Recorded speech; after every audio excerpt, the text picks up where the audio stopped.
নিশ্চয়ই দেখতে পাচ্ছেন প্রথমে একটি এসএসএফ এর গাড়ি আছে। এসএসএফ এর গাড়িটির পরেই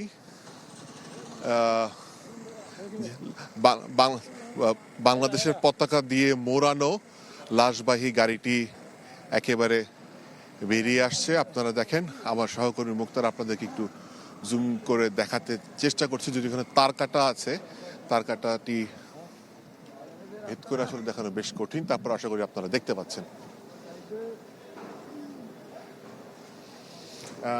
যেটা বলছিলাম যে 9টার মধ্যে বেরিয়ে যাওয়ার কথা ছিল, সেটাই হলো, বেরিয়ে আসছে। আপনারা নিশ্চয়ই দেখতে পাচ্ছেন সামনে কে বসে আছে সেটা এখান থেকে স্পষ্ট বোঝা যাচ্ছে না।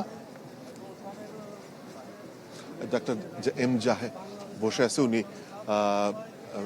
চেয়ারপারসনের প্রধান চিকিৎসকদের একজন ছিলেন। তার সমন্বয়ে কিন্তু এই পুরোটা হয়েছে চিকিৎসা। উনি পুরোটা সময় আমাদের সাংবাদিকদের ব্রিফ করেছেন, যে প্রতিনিয়ত খবর দিয়েছেন। এবং যেহেতু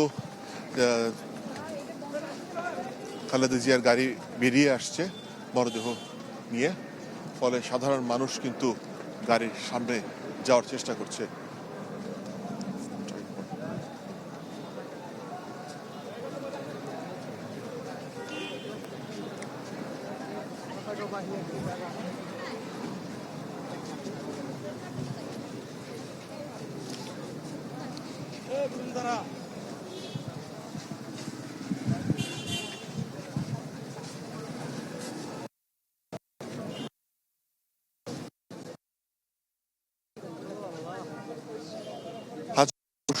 এই দৃশ্যটি ধারণ করেছে